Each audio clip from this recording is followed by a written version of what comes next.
안녕하세요. 사연에 빠지다의 DJ 민영입니다. 오늘도 두 가지 사연 준비되어 있는데요. 끝까지 함께 해주시고요. 구독과 좋아요 버튼도 꼭 눌러주세요. 그럼 오늘의 사연 함께 시작해볼게요. 안녕하세요. 현재는 서울 집값이 천정부지로 뛰어서 서울에 아파트 하나 있으면 부자라는 소리를 듣고 있죠. 그렇지만 제가 태어나서 자란 서울의 동네는 별로 잘 사는 동네가 아니었습니다. 아니, 오히려 못 사는 형편이었다는 표현이 정확할 것 같아요. 그 당시도 그렇고 지금도 서울은 큰 도시이고 동네들 간의 빈부격차가 꽤나 크잖아요. 저는 서민들이 많이 사는 동네에서 자랐고 학교를 다녔어요. 주변에 논밭이 많았고 아파트는 찾아볼 수 없이 옛날식 주택이나 빌라들만 즐비했죠. 그리고 그렇게 사는 형편도 고만고만한 친구들이 함께 지냈어요. 그래서 저도 친구들도 사는 집이나 먹고 입는 것들이 비슷하다 보니 누구 하나 부끄러울 것도 없었어요. 우리 집이 못 사는지 느낄 새도 없이 나름대로 즐거운 학창시절을 보냈습니다. 학창시절 공부를 잘했던 저는 서울 신촌에 있는 사립대학에 입학하게 되었어요. 대학 생활을 하다 보며 다양한 계층의 사람들이 모인 곳을 처음으로 경험하게 되었는데요. 제 동기 중에 부모님이 주유소를 한다는 친구가 있었어요. 저는 우와, 주유소면 되게 잘 사는 거 아니야? 라고 속으로 부러워했는데요. 동시에 옆에 있던 다른 동기는 진짜야? 나 주변에 있는 사람 중에 주유소 하는 사람 처음 봤어. 니네 집 형편 조금 어려웠나 보다. 하며 그 친구가 안쓰럽다는 듯이 이야기를 했어요. 그 동기에게 우리 집 부모님이 하는 일이나 살던 동네 이야기를 했으면 얼마나 더 놀랐을까요? 저는 그날 처음 느꼈습니다. 아, 우리 집이 서울에서 못 사는 편이었구나 라는 걸요. 기억을 떠올려 보면 초등학교에 다닐 때 이와 같은 빈부의 차이를 느껴본 적이 있었어요. 그 당시 우리 학교에 갑자기 전학을 온 아이가 있었는데요. 그 친구를 처음 보았을 때 옷이 아주 깨끗하고 남다르다는 느낌을 받았죠. 전 어렸고 우리 학교에 잘 사는 애들이 별로 없었지만 아놀드 파마, 나이키 이런 비싸고 귀한 브랜드를 입고 있었던 것 같아요. 그 친구가 새 학교 생활에 적응하는 데 필요한 이것저것을 알려주고 도움을 주었더니 저와 친해져서 한 번은 자기네 집에 초대한 적이 있었습니다. 그런데 집이 우리 동네가 아니고 방배동 쪽이라 버스를 타고 가야 할 만큼 멀리 있는 거예요. 그 친구는 기사 아저씨가 운전해주는 까만 승용차를 타고 학교에 통학했기에 그날 저는 그 차를 얻어 타고 함께 갔습니다. 그때는 제가 처음으로 승용차를 타본 날이어서 어리둥절하면서도 속으로는 신이 났죠. 집에 들어섰는데 어머님이 파마머리가 아닌 생머리에 텔레비전에 나오는 배우처럼 날씬하고 예쁜 옷을 입고 저를 맞아주셨어요. 그리고 친구 어머님이 식사를 차려주셔서 그때 처음 크림 파스타라는 것을 먹어보았어요. 그 전에 토마토 소스 파스타도 한두 번 먹어보았을 뿐인데 새하얀색의 아이스크림 맛이 나는 파스타라니 신세계였습니다. 그리고 제가 그 친구 집에서 제일 놀란 것은 다름 아닌 최신식 화장실이 무려 2개나 되는 집이 있다는 겁니다. 지금 생각하면 당연한 아파트의 구조지만 저는 당시 충격적일 정도였어요. 그 부유했던 친구는 한 학기도 채 마치지 않고 다시 전학을 갔기 때문에 우리의 친분이 오래 유지되지는 않았습니다. 어쨌든 그 친구가 저에게 세상에 저런 부자가 있구나를 알려준 친구였다면 대학에 와서는 아, 우리 집이 가난한 거였구나 라는 자각을 하게 된 것이 차이였죠. 우리 아버지는 혼자 시장에서 그것도 번듯한 점포를 낸 것도 아니라 시장 들어가는 길가에 트럭을 싣고 다니며 과일 장사를 해서 저와 동생을 키워주셨습니다. 엄마는 그냥 전업주부셨지만 아버지 혼자 버는 돈이 부족해서인지 언제나 식당에 다니시거나 파출부 일을 하며 함께 일을 하셨답니다. 바쁘게 일하시는 우리 부모님은 늘 자식들에게 금건 절약을 강조하셨어요. 그래서일까요? 저나 제 동생 모두 지금까지 참 알뜰살뜰 똑순이같이 산다는 말을 자주 듣습니다. 제가 여러분께 뭐 하나 물어봐도 될까요? 여러분은 네모난 상자에 들어있는 각티슈를 쓰시나요? 저는 그 어디 회사 임원이나 사장쯤 되어야 자기 방에 놓고 각티슈를 쓰는 줄 알고 이날 이때까지 각티슈를 사본 적이 없습니다. 대신 롤 휴지를 한 가씩 잘라서 과자 상자에 넣어놓고 식탁 옆에 두고 쓰면 되니까요. 그리고 가구나 가전, 애들 옷과 같이 돈이 많이 들어가는 제품은 새 것을 사본 적이 거의 없을 정도로 중고시장을 애용하고 있어요. 잘 고르면 질 좋은 물건을 싸게 고를 수 있는데 왜 새 것을 사는지 모르겠습니다. 가끔 무료로 그릇이나 책상 등을 가져가라고 하는 분들은 있는데 저야 너무 좋아서 단숨에 달려가서 받아오죠. 지금 제 아이들은 엄마 참 궁상 맞다고 타박하기도 하지만 그렇게 절약하는 제 덕에 우리 집 재산은 안정적으로 좀 모은 것 같습니다. 서울에 자가로 30평형 아파트가 있고 빚도 하나도 없는 데다가 벌써 애들 대학교 학비를 따로 저축보험 만기로 다 마련해 놓았으니 말이에요. 우리 부부 나이가 30대 후반이고 애들이 유치원생인데 이 정도면 저 성공한 거 맞죠? 너무 절약만 한다고 주변 사람들에게도 인색하지 않냐 오해들을 하실 수 있는데요. 천만의 말씀입니다. 경조사는 다른 사람들 수준으로 챙기고 있고요. 게다가 저는 가난한 학생들의 학업이나 생활에 필요한 자금을 지원하는 기부를 10년 넘게 해오고 있습니다. 지금도 초등학교 저학년 공부를 봐주는 공부방을 제1에 나가고 있는데요. 이것은 제가 대학교 때부터 해온 오래된 봉사활동입니다. 그 공부방에는 제가 어렸을 적 살았을 때 집이나 생활 환경들 비슷하고 편부모 혹은 가정에서 보살핌이 부족한 아이들이 많이 보여요. 그래서 가난하게 자란 저는 그 아이들을 보면 참 가슴이 아플 때가 많아요. 그래도 아직 우리나라에서 열악한 환경의 친구들이 성공할 길은 공부뿐이잖아요. 그래서 저는 엄마처럼 아이들에게 공부 열심히 해서 자수성가해야 한다고 항상 잔소리를 하며 강조하고 있죠. 사실 저는 이 봉사활동을 하며 지금의 남편을 만나게 되었답니다. 제가 대학교 3학년 때 봉사활동 단체에서는 곧 있을 어린이날을 앞두고 용인에 있는 체육대학교에 우리 아이들을 위한 행사를 열겠다고 해서 그 학교로 찾아간 적이 있었어요. 그 학교는 체대이다 보니 운동을 전공하는 대학생들이 많이 나왔는데요. 아이들에게 태권도를 알려주는 교육을 하는 시간에 몇 명의 태권도 전공자가 나와서 함께 하고 있었어요. 그 학생들 중 키가 185 정도 되어 보이고 아주 건강한 곰 같은 체격을 가진 남자가 있었는데요. 멀리서 봐도 그 사람 참 착해 보였습니다. 이제 6살이 된 좀 산만하고 거칠게 노는 준우라는 친구가 그 학생에게 붙어서 발차기를 하고 꼬집고 험하게 하는데도 말리진 않고 그저 허허하면서 다 받아주고 놀아주고 있었거든요. 준우가 이제 도가 지나치게 굴어 제가 급하게 나가서 말렸어요. 준우야, 어른 머리채 잡는 거 아주 예의 없는 짓이야. 어서 이 형한테 사과드려야지. 준우는 그 형이랑 더 놀고 싶다고 때를 썼지만 제가 단호하게 안 된다고 하니 어쩔 수 없다는 듯이 배꼽 인사를 꾸벅하고 친구들에게 달려갔습니다. 그리고 뒷머리를 극적이고 있는 그 남자에게 말했어요. 머리는 괜찮으세요? 죄송합니다. 우리 준우가 자기랑 이렇게 놀아주고 받아주는 어른을 잘 못 만나서 오늘 좀 심하게 놀았던 것 같아요. 괜찮습니다. 전 아무렇지도 않아요. 애들이 다 그렇게 놀죠. 그런데 여기 단체에서 매번 봉사활동 하시나 봐요. 아직 어려 보이시는데. 대학생 맞죠? 20살? 아니요. 제가 이래봬도 3학년이에요. 여기 단체에서 일한 지도 벌써 3년째인걸요? 완전 베테랑. 아, 그렇구나. 나는 4학년인데. 군대도 다녀왔으니까 내가 한참 못 봐겠네요. 난 성재욱이라고 해. 저는 남궁선이요. 그런데 왜 갑자기 말을 놓으세요? 저는 장난삼아 약간 째려보며 되받아쳤는데 이 남자는 너무 당황해하는 거예요. 아, 미안해요. 난 궁선 씨랑 친해지고 싶어서 물어보지도 않고 말을 놓아버렸네요. 기분 상했어요? 아니요. 저 그냥 기분 나쁜 척 장난친 거예요. 오빠, 제가 한참 어린데 당연히 말 놓아도 되죠. 그런데요, 제 이름은 궁선이 아니고 성이 남궁, 이름이 선이에요. 선이라고 불러야죠. 미안해. 이름이 참 예쁘구나, 선이. 타인에게 한없이 관대하고 착해 보이는 재욱 오빠가 사실 첫인상부터 마음에 들었습니다. 그리고 재욱 오빠는 행사가 끝나가서 헤어질 무렵 저에게 조심스럽게 핸드폰 전화번호를 물었어요. 저도 오빠가 마음에 들었기 때문에 빼지 않고 바로 번호를 주었어요. 그날 밤부터 우리는 문자를 주고받으며 친해지기 시작했습니다. 그리고 그날로부터 3일 뒤 우리는 첫 데이트를 하기로 했어요. 재욱 오빠는 삼성동에 있는 멀티플렉스 극장 앞에서 저를 기다리고 있었어요. 우리는 함께 영화도 보고 파스타 전문점에 가서 식사를 하며 많은 이야기를 나눴어요.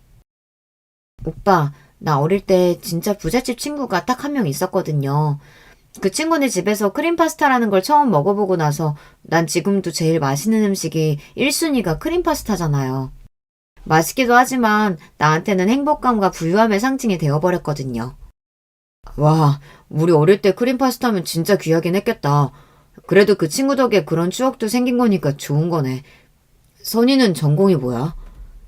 나는 세무회계학이요. 어릴 때부터 돈 만지는 게 좋더니 지금도 돈을 숫자로 이렇게 저렇게 계산하는 공부가 재밌거든요. 우와, 진짜 신기하다. 나는 그런 쪽이 제일 젬병인데. 너 진짜 똑똑하구나. 그럼 오빠는 왜 태권도 학과를 전공하기로 했어요? 꿈이 뭐예요? 내가 태권도 학원 다니던 초등학생 때 2000년 시드니 올림픽이었을 거야. 김경훈 선수가 80kg로 헤비급에서 금메달을 따는 장면을 텔레비전으로 보는데 진짜 멋졌지. 나도 그날부터 태권도 세계 챔피언이 되고 싶어서 태권도 연습을 한 번도 쉰 적이 없어. 학교 시험 공부는 안 해도 태권도 학원은 매일같이 다녔지. 운 좋게 태권도로 최고 좋은 대학교에 붙기는 했는데 아쉽지만 난 국가대표 선발에서 떨어져서 말이야. 이제 내 꿈은 태권도 꿈나무를 키우는 태권도 선생님이야. 오빠는 정말 태권도 한 길만 우직하게 걸어온 체육인이고 보면 볼수록 순수한 사람이었습니다. 그리고 오빠는 제 작은 키도 아담해서 좋아해 주었고 얼굴에 주근깨도 귀엽다면서 제 모든 것을 예뻐해주고 있는 그대로 사랑해준 남자예요. 가끔 셈이 느리고 다 양보해주며 답답할 정도로 착한 사람이라서 제가 대신 나서서 다른 사람들 앞에서 싸워주기도 해야 했죠. 그래도 우리는 싸움도 잘 안 하고 서로를 위해주면서 사랑을 키워갔습니다. 저는 대학교를 다니며 학점 관리도 잘하고 토익 영어 시험도 만점에 가깝게 따놓았어요. 그리고 회계 관련 자격증도 공부해서 합격한 뒤 어느덧 졸업반을 맞이하게 되었어요. 제가 한참 이력서를 쓰고 면접을 보며 취직 준비를 하고 있을 때 남자친구는 이미 옆 동네 태권도 학원의 사범님으로 일을 하고 있었어요. 그 학원의 관장님은 자기가 대학원에서 학생들을 가르친다는 명분으로 실질적인 학원 운영은 모두 남편의 차지였습니다. 아이들 등하원부터 학원 홍보물을 나눠주고 학원생 어머님과 상담하는 일까지 거의 모두 사범인 남편이 도장 일을 하니 아이들이나 학부모들은 이렇게 이야기했어요.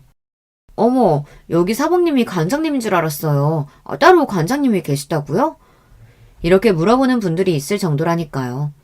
모든 학원 일은 남자친구가 하고 학원비 상당수는 원장 차지로 남자친구에게는 월급 240만 원밖에 안 주는 원장이 전 미웠어요.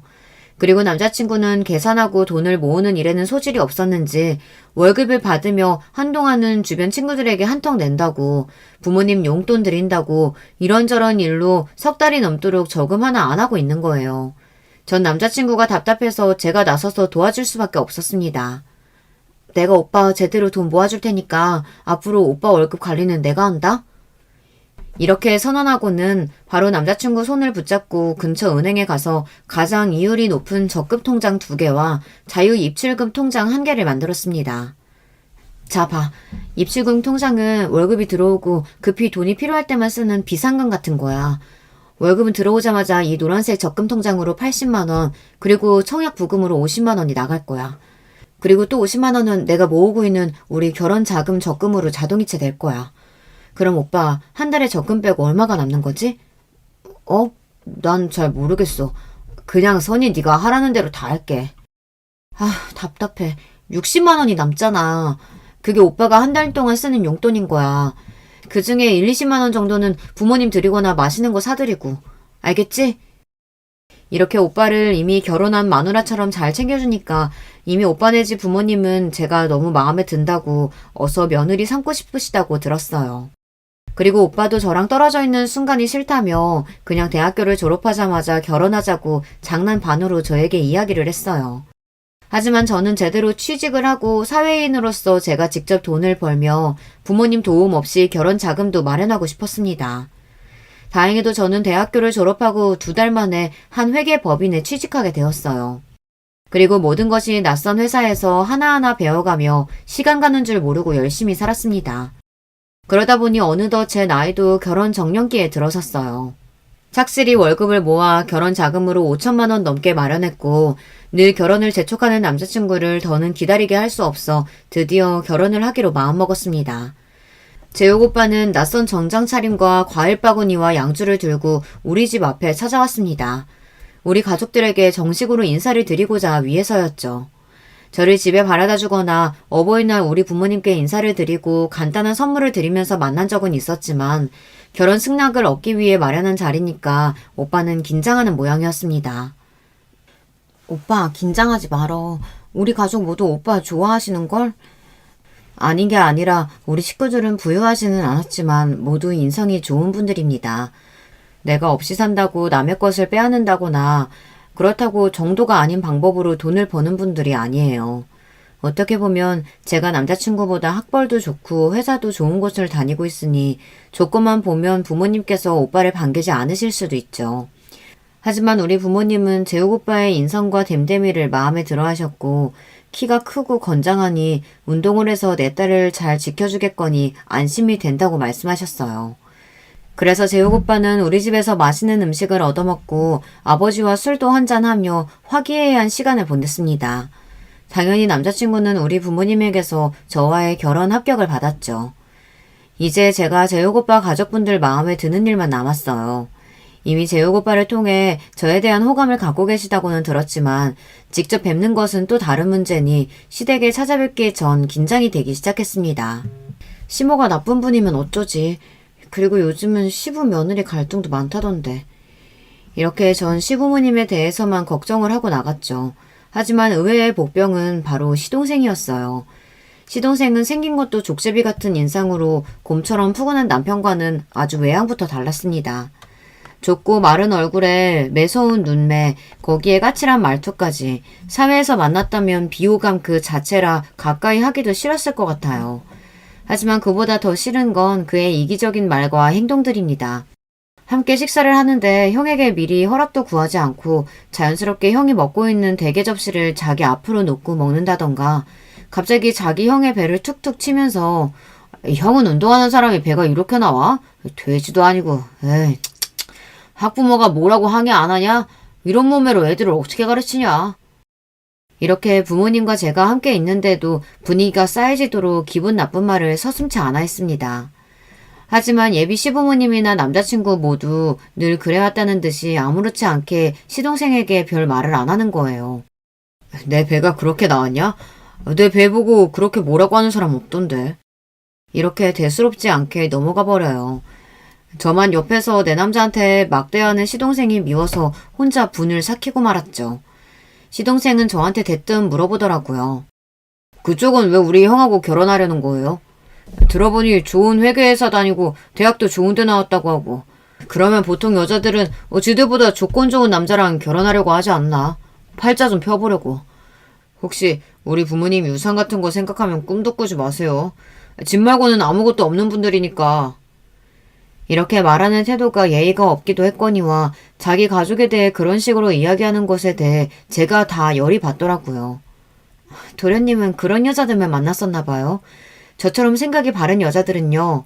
남자가 인성과 능력만 갖추면 조건 같은 거 안 따져요. 우리 재욱 씨가 어디가 어때서요? 제 말에 재욱 오빠는 박수를 짝짝 치며 역시 우리 선이가 최고야 하고 시부모님 모두 제 말이 옳다며 흡족해 하셨습니다. 하지만 저는 느낄 수 있었어요. 시동생과 저는 결코 가까워질 수 없는 인간이라고 내 결혼 생활에 암초와 같을 거라는 걸요. 시동생이야 어쨌거나 재욱 오빠와 저의 결혼 준비는 물을 흐르듯 싸움 한 번 없이 착착 진행되었어요. 좋으신 양가 부모님과 착한 재욱 오빠가 다 저에게 맞춰주셨기 때문이에요. 재욱 오빠와 저는 결혼 전부터 적금으로 착실하게 돈을 모았기 때문에 소형 아파트 전세를 얻을 수 있었습니다. 아파트는 제 회사와 지하철로 5정거장으로 태권도장과 버스 6정거장으로 가까운 위치에 있었어요. 그래서 우리는 전보다 편하게 출퇴근을 하며 함께 저녁 먹고 영화도 보고 잠이 들며 행복한 신혼생활을 보냈습니다. 그러던 중 남편에게 다니고 있던 태권도장 관장님이 태권도장 인수 제안을 해왔습니다. 그동안 도장을 잘 운영해준 데에 대한 보답으로 권리금 많이 낮춰줄 터이니 인수해서 직접 경영해보라는 것이었죠. 어차피 다들 태권도장의 주인이 남편인 줄 알 정도로 혼자 알아서 경영해왔기 때문에 권리금 7천만 원만 마련하면 도장을 인수할 수 있었어요. 저는 적극적으로 지지했습니다. 남편은 7천만 원이 아깝다고 했지만 저는 남편이 도장을 잘 운영해 걸 거라고 믿고 있었어요. 그리고 제가 또 누구예요. 학원 운영할 때 회계 세무적인 부분을 도와줄 수 있으니 나를 믿고 해보라고 대출까지 일으켜서 태권도장을 인수하였습니다. 모험을 좋아하지 않는 남편이지만 자신의 오랜 꿈을 실현할 좋은 기회니 저에게 미안해하고 고마워하며 태권도장을 인수했어요. 그리고 지금까지 잘 운영하고 있습니다. 그 동네에 사는 지인도 이야기할 정도로 좋은 평을 들으면서 10년 이상 태권도장을 하고 있으니까요. 남편이 이렇게 좋은 일이 생긴 거에 더해서 저도 좋은 일이 생겼습니다. 바로 제가 임신을, 그것도 쌍둥이를 임신하게 된 것이에요. 첫 손주가 생겼고 그것도 쌍둥이라 두 손주가 한꺼번에 나온다니 시부모님과 친정 부모님은 모두 아주 많이 좋아하시고 우리를 축하해 주셨습니다. 워낙 아이들을 좋아하는 우리 남편 입이 귀에 걸린 것은 두말하면 잔소리고요. 제 동생까지 축하한다며 조카들 유모차 사라고 100만 원이나 보낼 만큼 온 가족이 축하하는 가운데 시동생 한 명만 축하한다는 인사도 없이 선물도 없이 모른 채 했습니다. 매번 가족들이 모이면 남편이 밥 사고 술 사면서도 자기는 1,000원 한 장 내지 않는 시동생이니까 이제는 크게 실망하지도 않아요. 저 인간이 그러려니 하고 넘어갔죠. 그리고 몇 달 뒤에 시동생은 시댁에 결혼할 여자를 인사시켜준다며 시댁으로 불렀습니다. 저는 아주 궁금했어요. 저렇게 싸가지 없는 남자가 결혼도 하는구나. 과연 어떤 여자를 데려올까 싶어서 말이에요. 궁금함과 기대감으로 남편 옆에서 기다리고 있는데 시댁 현관으로 시동생 뒤로 한 여자가 들어왔어요. 제가 놀랐던 것은 그 여자가 시동생과 참 많이 닮았다는 것입니다. 그 여자도 족제비상이고 잔뜩 말라서 더욱 예민해 보이는 인상이었어요. 게다가 화장은 너무 진하게 하고 입술도 새빨간색으로 발라서 그런지 한눈에도 효독스러워 보인다는 느낌이었습니다. 그래도 내심 인상과 달리 제발 인성은 좋기를 성격은 좋기를 하고 빌었죠. 하지만 그녀와 대화를 한 지 몇 분 안 되어서 제 기대는 무너졌습니다. 예비 동서는 시동생 못지않게 싸가지가 없고 이기적인 사람이라는 것을 알 수 있었어요. 오히려 여자이기 때문에 같은 말을 해도 더 날카롭고 사람 속을 긁는 것이 시동생보다 더한 사람이었습니다. 아이고, 이제 나는 시댁에서 더 힘들어지겠구나 하는 마음이었어요. 그리고 제 예상은 빗나가지 않았습니다.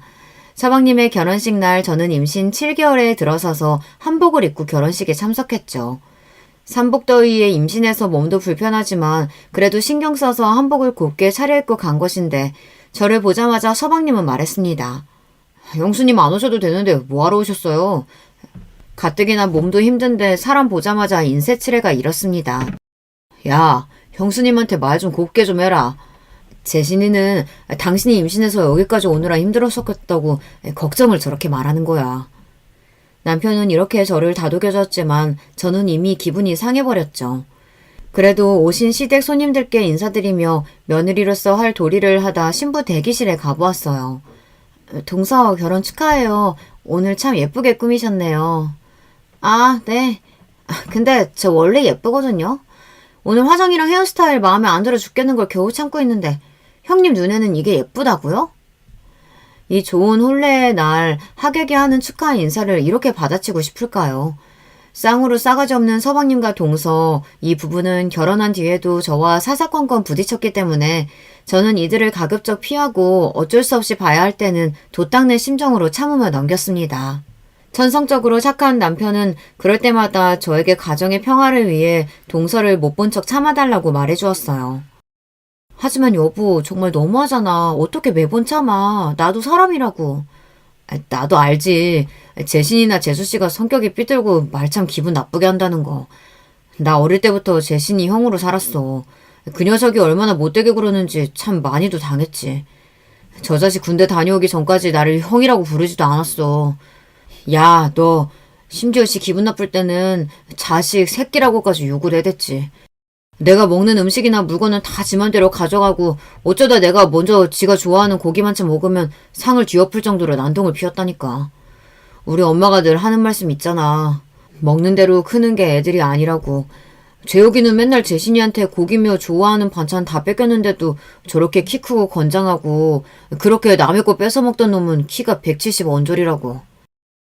재신이는 엄마 얘기 들으면 질색하면서 엄마가 이런 유전자로 낳아준 거라면 엄마 탓을 하고 말았지만. 아니, 어떻게 그런 개망나니가 있을 수가 있어? 형한테 그 정도로 막 하면 부모님이 혼내셔야 하는 거 아니야? 왜 안 혼내셨겠니? 진짜 매로 때리기도 하고 팬티만 입혀서 집 밖으로 내쫓기도 하고 정말 엄하게 다스리셨지만 끝까지 그놈은 잘못했다는 말 한마디 하지 않았어. 그 고집에 우리 부모님과 내가 진 거지. 와, 진짜 서방님 대단하구나. 그걸 어떻게 참고 살았어, 당신은? 그래도 형인 내가 참아야지 어떡하겠어. 나도 같이 달려들고 싸우면 그 자식하고 똑같은 놈이 되는걸. 부모님은 가뜩이나 걔 때문에 마음고생 심하신데 내가 참으면 평화롭게 지낼 수 있잖아.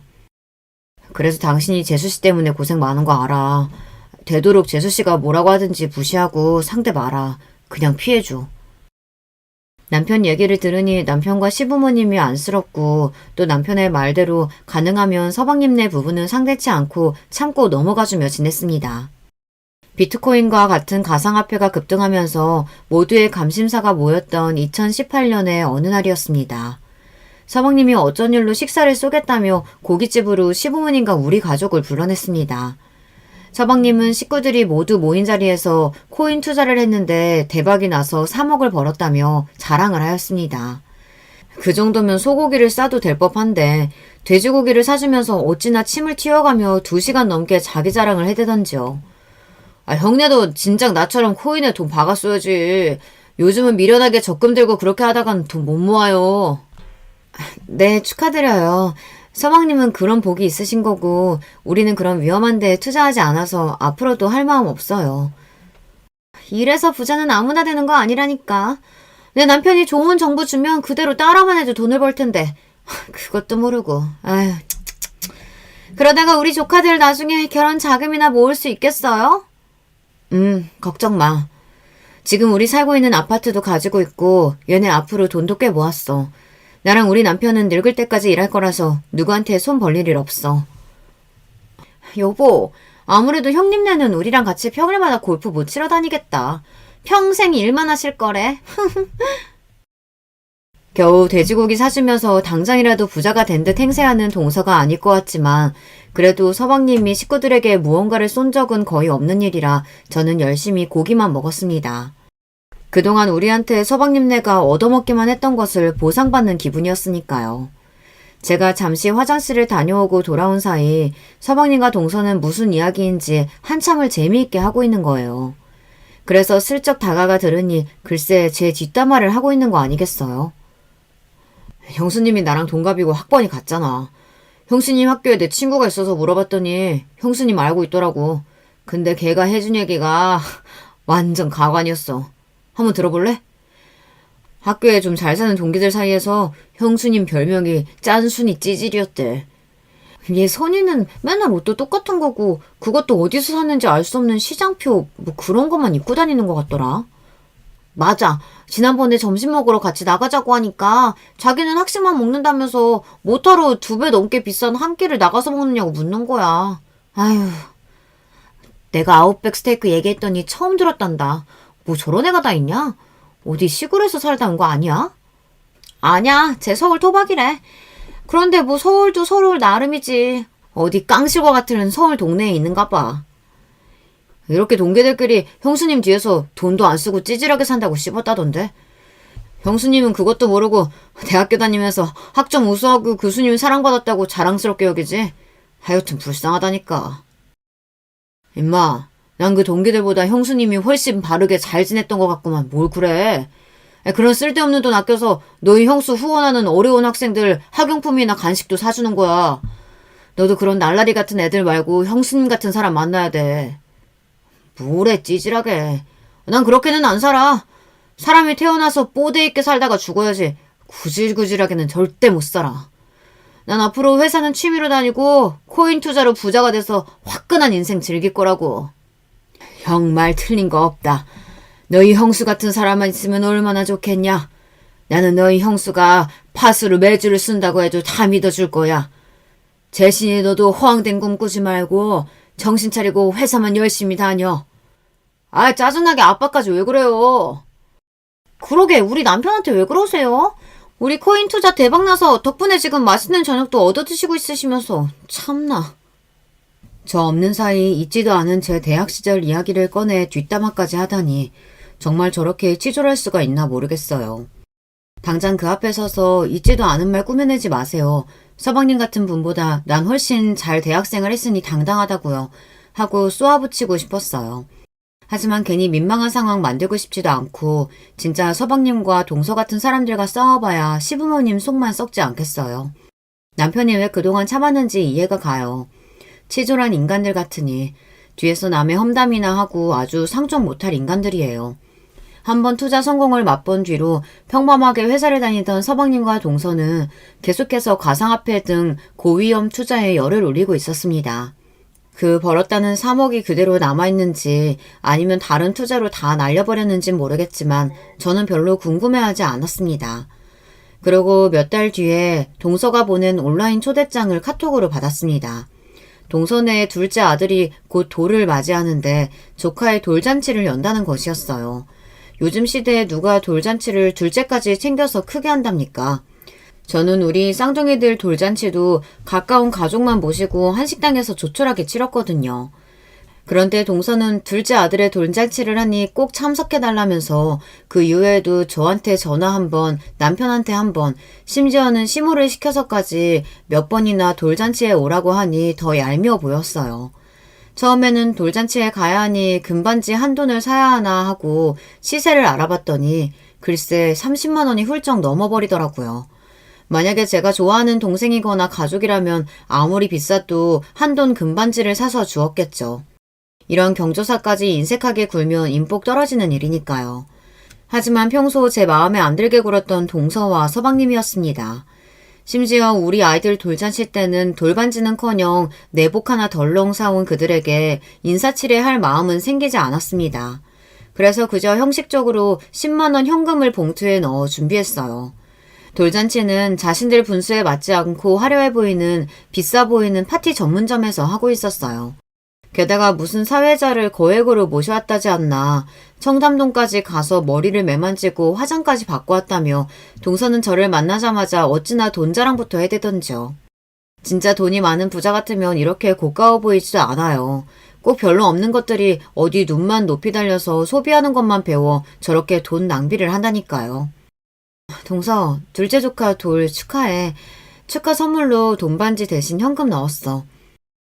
동서는 제가 내미는 봉투를 아니 꼽자는 듯이 쓱 쳐다보고는 그 사람 많은 데에서 바로 봉투를 열어 얼마가 들었는지 확인하는 겁니다. 내가 거지도 아니고 10만 원? 이게 돈이에요? 이런 푼돈을 선물이랍시고 우리 둘째한테 준다니 어이가 없네.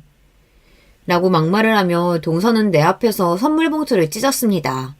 거지라뇨. 이건 너무한 처사 아닙니까?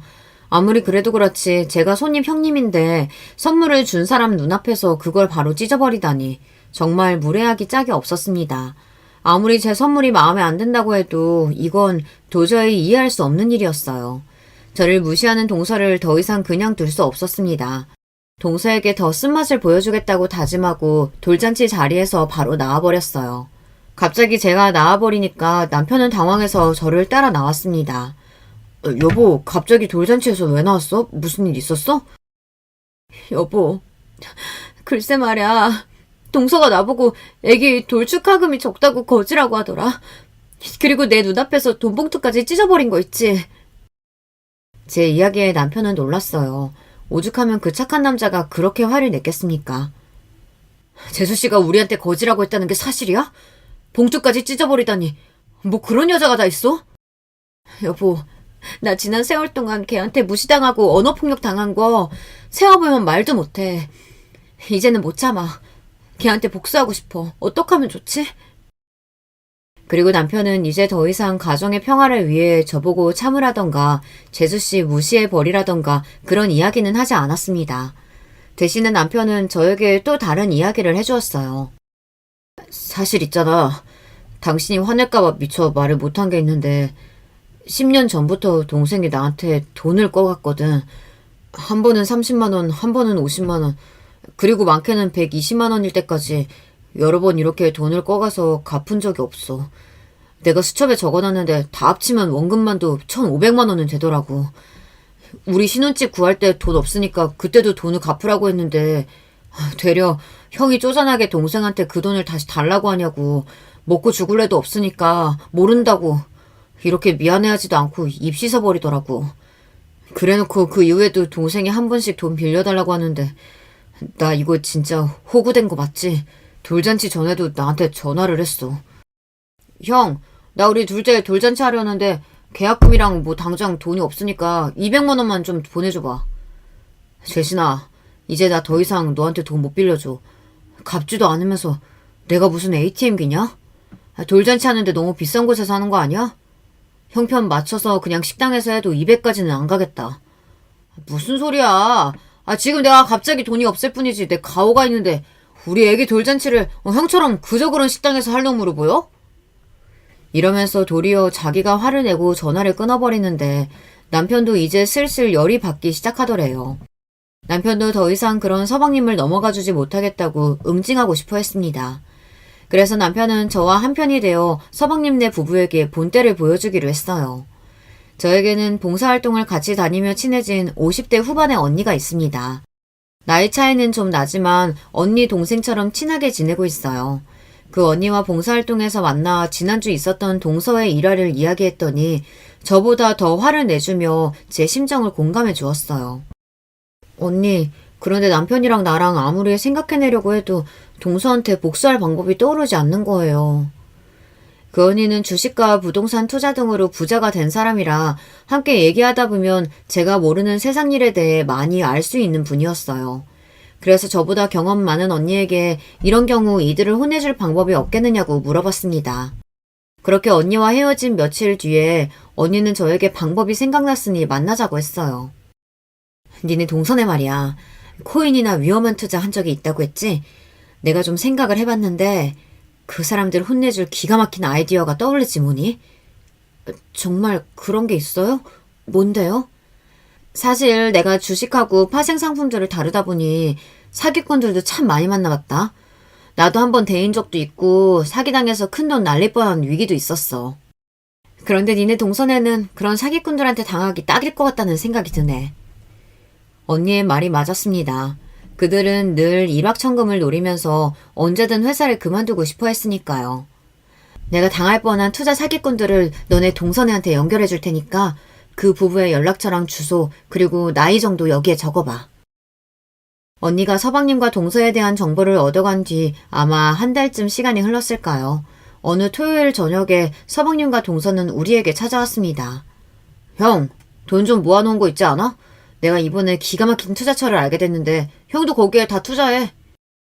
무슨 투자처인데? 확실한 거 맞아? 내가 코인으로 3억이나 번 사람인데 그걸 모르겠어? 돈 많은 사장 형님 사귀게 됐는데 이 형님 진짜 마음에 들어. 아주 그릇도 크고 화통하고 돈도 잘 쓴다니까. 내가 이 형님 비위 맞추느라 고생 좀 했지. 아니나 다를까 진짜 강남 부유층들끼리만 비밀스럽게 하는 투자 종목을 나를 끼워준 거 있지? 나 지난번 벌었던 돈 그리고 지금 살고 있는 집 담보로 대출까지 받아서 10억은 들어갈 거야.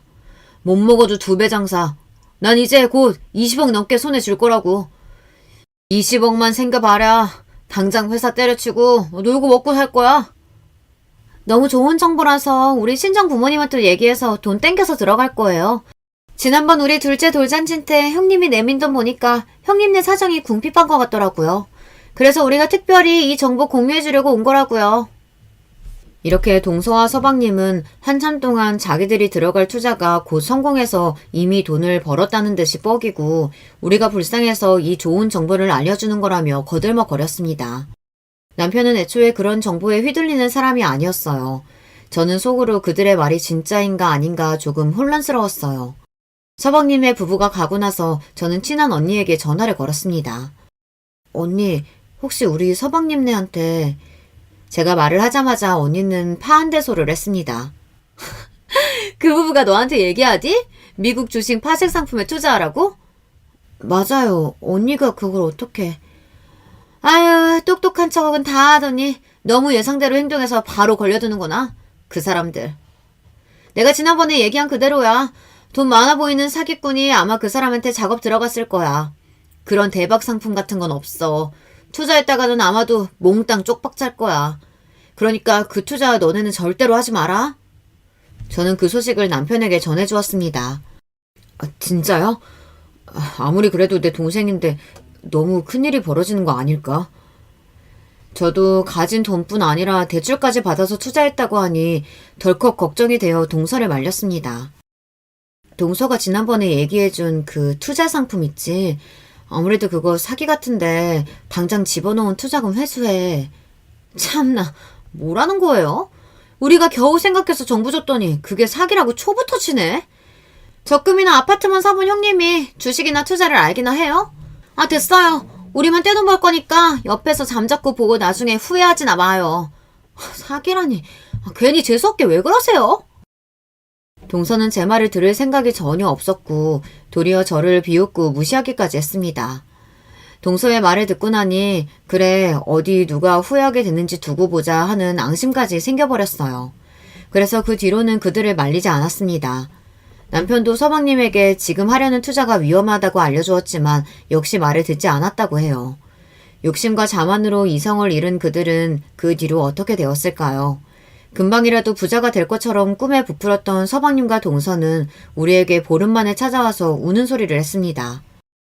큰일 났어. 큰일 났어. 그 김 사장이 사실은 사기꾼 새끼였어. 그 자식이 보여준 외제차랑 회사 모조리 집까지 사기였고 우리가 준 투자금 들고 잠적해버렸어. 이를 어떡하면 좋아? 형, 대출 못 갚으면 우리 집까지 경매로 날아가게 생겼어. 이런, 큰일이구나. 어쩌면 좋냐. 그러게 나랑 네 형수가 그렇게 뜯어말릴 때 그만뒀어야지. 경찰에 신고해서 찾아봐, 그 김 사장. 그때 더 강하게 우리를 말렸어야지. 형 무슨 말 하는 거야.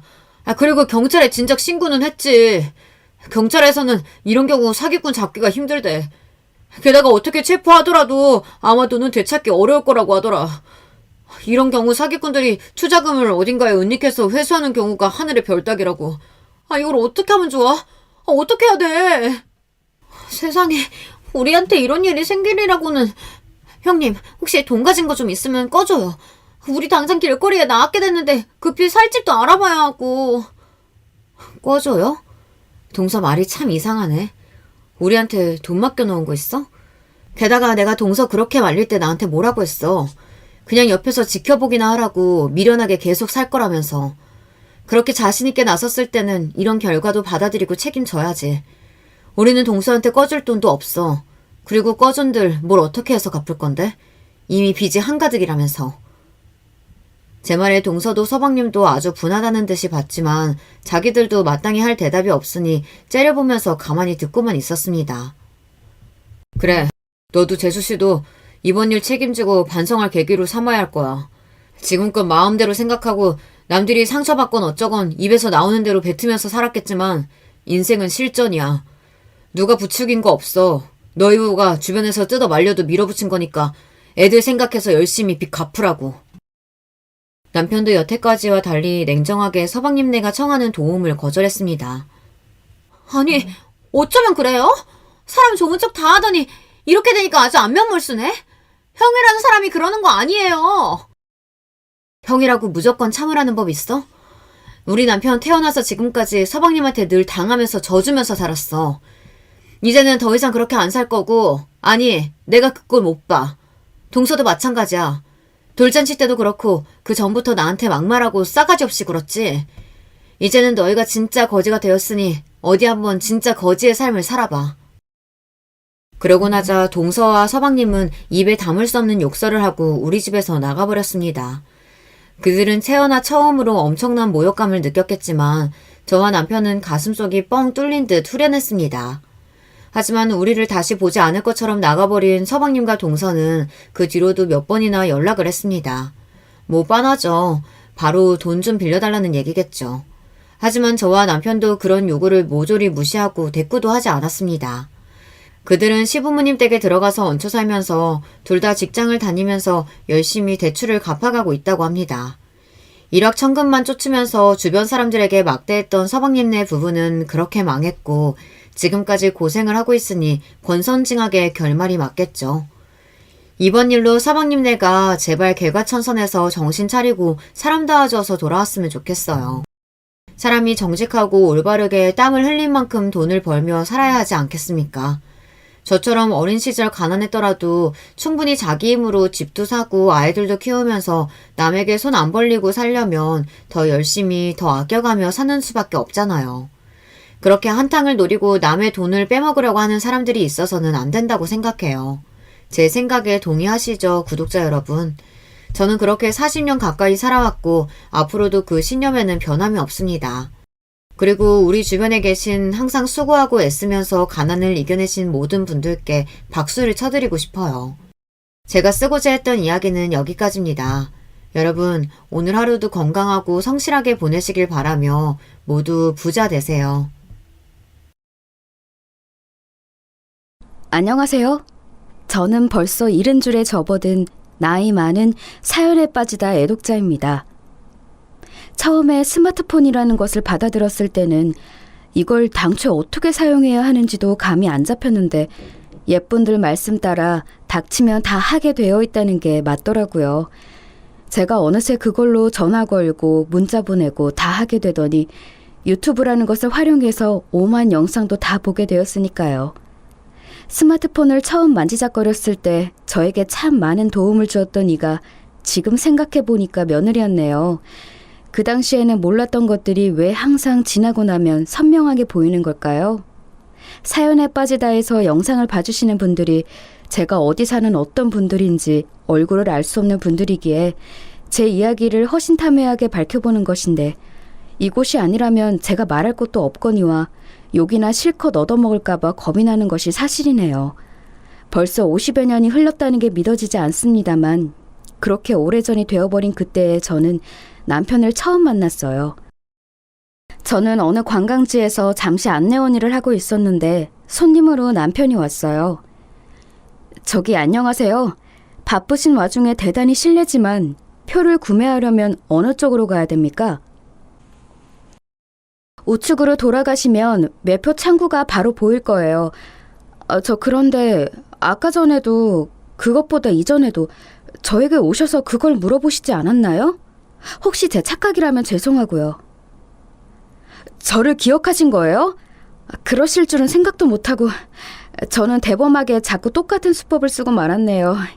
죄송해요. 제가 숫기도 없고 용기는 더 없어서 바로 본론을 꺼내지 못하겠는지라 애꿎은 문의만 반복해서 남겼습니다. 아, 그러셨군요. 그럼 무슨 본론을 가지고 계신지 제가 여쭤보면 되는 걸까요? 예, 다름이 아니라 제가 그쪽의 성함을 알고 싶습니다. 그리고 가능하다면 가급적 편지할 수 있는 주소도 알려주시면 정말 좋겠는데요.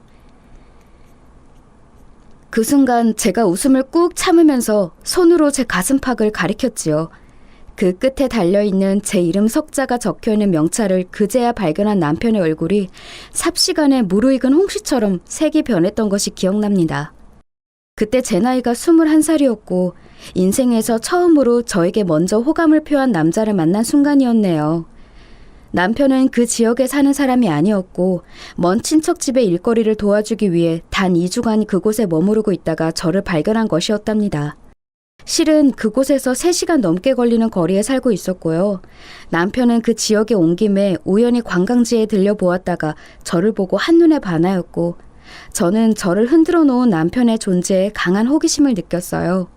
각자 거주하는 곳에 거리가 있었기 때문에 저희가 인연을 이어가는 것이 아주 중요하였는데요.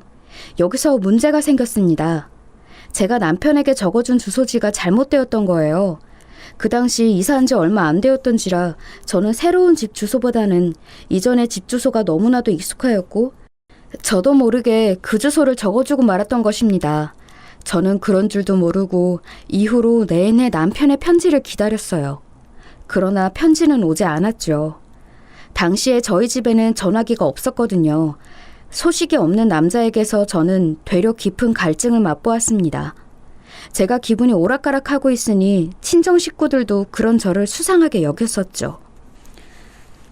연자야, 너 요즘 태도가 영 수상쩍다. 너 혹시 만나는 사내라도 생겼니? 아, 엄마, 내가 무슨 누구를 만난다고 그러세요. 나는 그런 거 멋쩍어 하는 여자인 거 엄마도 잘 아시잖아요.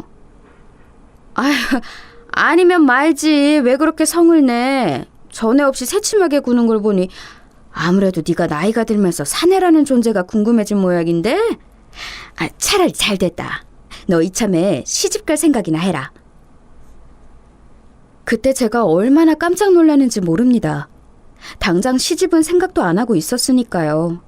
관광지 안내원 일도 그만두게 되어서 혹시 남편이 저를 그쪽으로 찾아온다고 해도 엇갈릴 테니 그것이 걱정이었건만 시집 이야기까지 들으니까 정말 얼떨떨하더라고요. 하지만 빠져나갈 핑계가 없었어요. 친정 집안은 가난해서 늘 형편이 퍽퍽하였고 제가 돈을 양껏 벌 수 있는 주제도 못 되었으니 그저 시집이나 잘 가면 그것으로 효도였습니다. 저는 결국 얼마 뒤에 맞선을 보게 되었어요. 저보다 6살 많은 남자라고 알고서는 자리에 나갔는데 알고 보니까 8살이 많은 것이었더라고요. 그럼 호섭 씨는 현재 29이신 거네요? 저는 27 나이이실 거라고 생각을 해서 그런지 조금 당황스럽긴 해요. 연자 씨, 남자 나이 29이든 7이든 그게 뭐가 중요하고 상관이 있겠어요. 여자 나이가 중요하죠. 안 그래요? 그 맞선 상대의 누런 뻐드렁니가 저는 이날 이때까지 어째서 안 잊혀질까요? 사람의 기억력이란 이상한 지점에서 능력을 발휘하는 것 같네요. 목소리 크고 행색도 별로였던 그 맞선 상대를 제 친정 부모님께서는 단지 호탕하고 사내답다, 처자식 잘 책임지게 생겼다는 이유로 마음에 들어 하셨습니다. 옆 동네 살았던 순이인지 꽃분인지 하였던 어떤 언니는 얼굴 한 번 보지 못한 상대와 결혼해서 강원도 산골로 갔다고 하던데 그보다는 제가 나은 경우라 생각하면서 수긍을 하려고 했어요. 그런데 그때 기가 막히게도 저희 집에 놀러온 손님이 있었던 거예요. 이사 오기 전에 살았던 동네의 이웃 주민이었습니다. 그 아주머니께서 저를 빤히 보시더니 문득 떠올랐다는 표정으로 이렇게 말씀하셨어요. 연자야, 너 혹시 너한테 편지할 사람이 있었니? 너희 살던 집에 지금 노부부 2분이 사시잖아? 나한테 2분이 그러시더라고. 편지가 몇 통 왔는데 아무래도 전에 살았던 가족 앞으로 온 것 같다고. 그래서 내가 편지 봉투를 확인해 봤더니 네 이름이 적혀 있더라? 고개를 갸웃하던 저는 다음 순간 벼락 같은 깨달음으로 몸서리를 치고 말았어요. 짐작조차 못하고 있었다가 그제서야 알았던 거예요. 제가 남편에게 주소를 잘못 알려주었다는 사실을 말입니다. 울면서 옛집으로 달려가 남편이 저에게 보낸 편지들을 찾았어요. 답장도 없는 이를 향해 남편은 편지를 5번이나 보냈습니다. 저는 그걸 보자마자 당장에 보낸 이의 주소로 답장을 보냈어요. 다시 남편의 답장을 기다리는 동안은 정말로 피가 말랐습니다. 집에서는 결혼 이야기가 나오고 있었으니까요. 그러던 때 드디어 답장이 왔는데요. 이제 옳게 된 주소로 답장을 가지고 온 편지 배달부의 얼굴을 때마침 제가 마주친 순간 울컥하고 말았습니다. 남편이었거든요. 자기가 쓴 편지를 직접 들고 왔던 거예요. 도저히 불안해서 그냥 붙일 수가 있어야 말이죠. 그런데 이번에는 주소가 맞긴 했나 봐요. 이렇게 계시는 걸 보니까 확실하네요. 정말로 죄송했어요. 제가 정신이 쏙 빠져서 그때는 주소를 잘못 알려드렸어요. 그런 줄도 모르고 제가 바보같이 편지가 언제 오려나 늘 기다렸습니다. 허름한 대문가에서 제가 남편과 그러고 있는 모습을 식구들이 봐버렸어요. 그렇게 된 바람에 저에게는 달갑게도 맞선 상대와의 혼담은 파토가 나버렸습니다. 제가 혼담이 오가고 있었다는 사실을 자연스레 알게 된 남편은 제 손을 붙잡으며 결혼을 전제로 한 진지한 만남을 요청하였어요. 저는 이미 준비가 되어 있었기에 그것을 수락했고요. 친정 식구들은 돈 나가는 일만 아니라면 어디든지 시집을 가버리라는 정없는 말로 저를 떠나보냈습니다. 제 시댁이 어떤 곳인지 알지도 못한 채로 말이에요. 시부모님께서는 저를 탐탁지 않아 하셨어요. 어디서 굴러먹다 기어들어온 개뼈다귀 같은 것이 내 아들을 꼬여내서 그 옆자리를 꿰차겠다고? 가당치도 않는구나. 아이고, 아두야. 엄마, 너무 말씀을 그렇게 하지 마세요. 제가 먼저 좋아해서 들이댄 거예요. 그리고 저희 2사람 이미 깊은 사이입니다. 무조건 결혼 허락해 주셔야 돼요. 남편이 단호하게 우겨대니까 시부모님도 반쯤은 얼떨결에 휩쓸려 가다시피 결혼을 진행시켜 주시고 말았어요. 그렇게 저는 정말로 약간은 얼떨결에 결혼까지 하게 되었습니다. 결혼은 제가 그리던 것과 상당히 달랐지만 현실에 순응하는 수밖에는 없었네요. 시댁이 제 친정보다 형편이 많이 나은 편이었어요. 그런 집안에 저는 딱히 미천이 없어서 사실상 맨몸으로 시집을 간 셈이었죠. 너무나도 힘들고 괴로웠던 나날이 결혼생활 초장부터 펼쳐졌습니다. 적응하는 것에 한참을 헤맸고 분위기를 살피는 것만으로도 저에게는 중압감이 느껴지는 일이었던 듯 싶어요. 저는 오로지 남편 하나만을 바라보고 참았습니다. 그 당시에 제가 어떤 식으로 생각을 했었는가 하면 운명이 있다면 나와 남편을 말하는 것이다. 이렇게 여겼어요. 제가 아예 아무런 연애 경험도 없었고 이성에 관련해 아무것도 몰랐기에 이보다 더한 사랑은 없을 거라고 생각했었네요. 그러나 불행한 생활을 향해 저는 제 의사와는 상관없이 끝없이 기어들어가고 있었으니 그 시작점을 정확히 찍었던 것이 아무래도 출산 이후였다고 생각을 합니다. 제가 첫 아이를 딸을 낳았는데 처음에는 몰랐으나 얼마 뒤에 발달이 너무 느리단 걸 눈치채게 되었어요. 당시에 이웃집 애기 엄마가 저보다 5달 출산을 먼저 했는데요. 그 때문에 비교가 되었어요. 저기 여보, 우리 딸 있잖아요. 옆집에 있는 얘기보다 어떤 것이든지 배우고 익히는 게 너무 뒤처지는 것 같지 않아요? 나는 밖에서 일만 하느라 그런 건 잘 모르지. 내가 옆집 애기를 잘 아는 것도 아닌데. 그런데 그 애기가 우리 딸보다 훨씬 먼저 태어났잖아. 한 1년 전도 아닌가? 아니에요. 꼬박 5달 차이가 나요. 그런데 느끼기에는 5달보다도 훨씬 많이 차이가 나는 것처럼 여겨지니까. 뭐? 그것밖에 차이가 안 나는 거였어? 그럼 암만 해도 우리 딸이 좀 느린 것 같은데?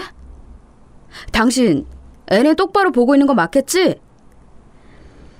집안일이고 육아이고 온통 관심이 없던 남편이었으나 딸의 발달이 느린 것은 알아차리더라고요.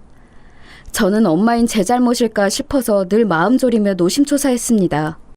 만약에 지금 시대였다면 빠르게 대처를 했을 것 같은데 그랬다면 제 딸에게 문제가 있다는 사실을 구체적으로 밝혀냈을 것이고 치료를 받든지 했을 거예요. 그러나 그때는 쉬쉬하기 바빴던 듯 싶어요. 가뜩이나 볼품없어서 눈엣 가시 같은 며느리였는데 어딘가 부족한 딸 자식마저 낳아버렸으니 저는 그 이후로 시어머니에게 걸핏하면 잔소리와 꾸중을 듣고 살았습니다. 추운 겨울 엄동설 안에 맨손으로 빨래를 하는 일은 다반사였네요. 춥다는 핑계로 빨래 대충 하고서 가지고 들어오면 내가 확인 다 하고 네 엉덩이를 냇가에다가 걷어 차버릴 줄 알아라. 그러니까 꾀부리지 말고 열심히 해. 네, 어머님. 뗏물 잘 빠지도록 전부 다 빨아올게요. 말로만 그러지 말고 손이 얼어서 안 움직일 때까지 깨끗하게 빨아. 내 아들은 밤낮 없이 밖에서 돈 버느라 온갖 고생 다 하는데 못난 며느리가 탱자탱자 노는 꼬라지를 내가 절대 볼 수 없지. 못 보고 말고. 시어머니께서는 흡사 저를 종부리듯 하고 계셨지만 저는 어느 순간부터 제가 정보다 못한 급이 아닐까 하는 의문까지 생기더군요. 어느 날 오후 시아버지께서 시장하다 하셔서 간단히 진지를 차려드렸고요. 저는 그날 창고 청소를 하고 들어온지라 너무 배가 고파서 구석 바닥에 앉아 밥을 한술 뜨려던 순간 갑자기 머리채를 잡혔습니다. 국에만 밥그릇이 나뒹굴었지요. 비명을 지르면서 시어머니께 머리를 잡힌 채 방으로 끌려 들어갔고 무섭게 혼이 났습니다. 어디 감히 네 시아버지보다 먼저 수저를 들고 그것을 입구멍에 쑤셔 넣어? 너 오늘 버르장머리를 내가 제대로 고쳐놓으마. 어머님 죄송합니다. 제가 아버님이 진지를 이미 잡수시기 시작한 줄로 착각했어요. 죄송해요. 지금 생각해보면 너무나도 서러운 이유로 혼이 났던 것이죠. 머리가 산발이 돼서 뜯겼는데 그 몰골로 하고 다시 방 밖으로 나오자마자 시아버지께 죄송하다고 사과해야 하는 것, 그것이 저희 당시 처량한 신세였습니다. 그런 일상의 와중에 저는 제가 임신을 했다는 사실을 알게 되었어요. 둘째였지요. 이번에는 아들이기를 내심 기도했습니다. 제가 둘째 임신을 하자 그나마 시어머니께서 덜 괴롭히셨고요. 남편이 저한테 그랬죠. 딸을 못나게 낳아서 네가 이런 수모를 당하는 거야. 이번에는 잘하면 돼. 멀쩡한 둘째 낳아서 우리가 잘 키워보자. 그 말이 그때는 어떤 의미인지 와닿지 않았는데요. 그것이 끝내 저에게 한으로 남더라고요. 곱씹을수록 너무나도 가슴에 사무치는 남편의 발언이었다고 생각을 합니다. 임신 중기가 되었을 때 딸이 갑자기 세상을 떠났어요. 이유는 아무도 몰랐습니다. 갑자기 어느 날 이른 오전에 딸이 자다 말고 발작을 일으켜서 급하게 큰 병원에 데려갔는데 이틀 만에 세상을 떠난 거예요. 의료진의 당시 소견으로는 선천적으로 뇌 쪽에 문제가 있었던 것으로 보이는데 이것 때문에 결국 사망하게 된 것이라고 봤어요. 그것까지 듣고 저는 기절했었죠. 가여운 딸 아이의 짧은 장례는 저 없이 진행되었습니다. 시댁 식구들은 전부 입을 모아서 제가 장례식장에 들어서면 안 된다고 했어요. 내 자식인데 왜 안 돼요? 이건 말이 안 됩니다. 아버님, 어머님 부디 재고해주세요. 이 미련한 거사. 떠난 아이가 태어날 아이에게 자신의 생명을 주공한 걸 모르겠더냐? 그 희생을 헛되이 낭비하지 마라. 시어머니께서 저를 엄하게 꾸짖으셨습니다. 놀란 제가 갈등하기 시작하였죠. 정말 그런가? 참아야 하나? 혼란스러워하던 도중에 짧은 장례는 마무리되었습니다. 가슴에 구멍이 뻥 뚫린 것만 같았어요. 그때 남편은 허심탄회하게 저를 위로하였죠. 이미 일이 이렇게 된 것 어쩔 수 없잖아. 남은 우리 식구끼리 먼저 떠난 아이의 몫까지 열심히 잘 살아보자. 그냥 콱 죽고 싶은 마음뿐이었는데 남편의 그런 말이 와닿을 리가 없었는데요. 그러나 저는 열심히 그 이후로 이를 악물면서 더욱 최선을 다해 살았어요. 왜냐하면 뱃속에 있는 생명이 우선이었기 때문이죠. 이윽고 둘째를 낳았는데 아들이었습니다. 집안의 대를 이을 귀한 아이라면서 시아버지께서 기뻐하셨고 그 꼬장꼬장한 시어머니께서 저에게 수고했다라고 짧게나마 인사를 해주셨어요. 처음이었습니다. 저는 시어머니로부터 그런 비슷한 말을 들어본 적조차도 없었으니까요. 저는 그래서 우습지만 날아갈 듯이 기뻤던 것 같네요. 속으로는 딸아이가 자기 동생을 위해 떠나가 준 것이라고 부끄러운 합리화까지 해대면서 말입니다. 평소에 조금도 안 친하게 지내던 시누이마저 출산을 축하한다고 저에게 작은 선물을 보내온 것에 제가 깜짝 놀라고 말았어요.